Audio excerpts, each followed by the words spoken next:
کہ اردو پڑھنا کٹملاؤں کی طرح مولانا بنانا کی بات ہے۔ اگر شاید اسمبلی میں کوئی اٹھ کے بول دیتا مکھیہ منتری کو تو مکھیہ منتری بولتے نہیں انہیں بھی کٹملا ہے۔ فراق گورکھپوری نے کہا تھا سرزمین ہند پر اقوام عالم کے فراق، سرزمین ہند پر اقوام عالم کے فراق، قافلے بستے گئے ہندوستان بنتا گیا۔ ابھی آج سے تھوڑے دن پہلے اتر پردیش کے چیف منسٹر نے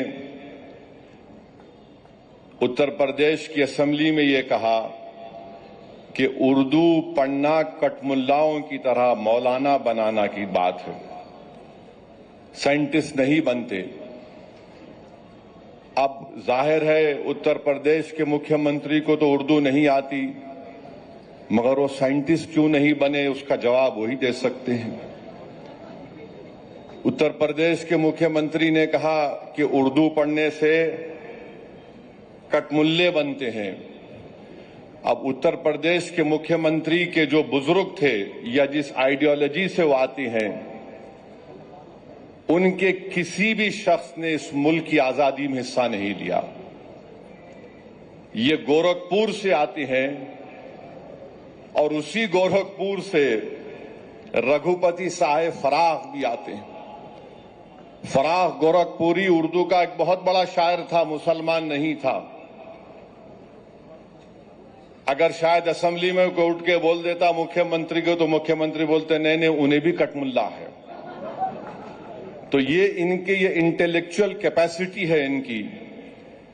فراق گورکھپوری گورکھپور کے شاعر تھے، اردو کے بہت بڑے شاعر تھے۔ اب میرے عزیز دوستوں اور بزرگوں، جس کے ذہن اور دل پر گہن لگ چکا ہے تو دنیا کی کوئی روشنی اس کے سر پہ نہیں پہنچ سکتی۔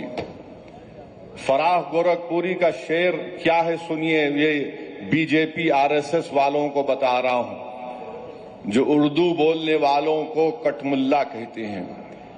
فراق گورکھپوری نے کہا تھا سرزمین ہند پر اقوام عالم کے فراق، سرزمین ہند پر اقوام عالم کے فراق، قافلے بستے گئے ہندوستان بنتا گیا۔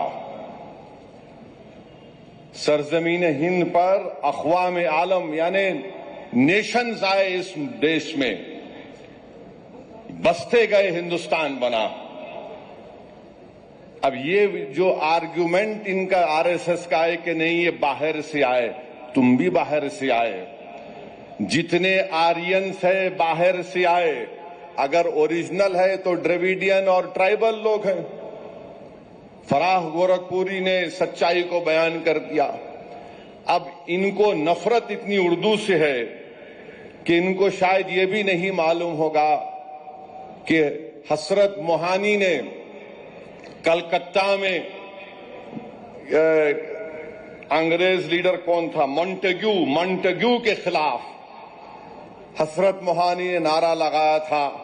کیا نعرہ لگایا تھا؟ انقلاب زندہ باد، انقلاب زندہ باد۔ اب شاید ان کو یہ بھی نہیں معلوم ہوگا کہ سبھاش چندر بوس، نریندر مودی ان کا اسٹیچو لگائے دلی میں۔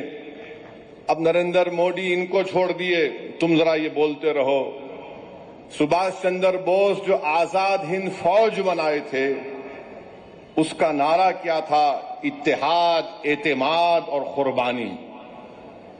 اتحاد، اعتماد اور قربانی نعرہ تھا سبھاش چندر بوس کا، نیتا جی سبھاش چندر بوس کا۔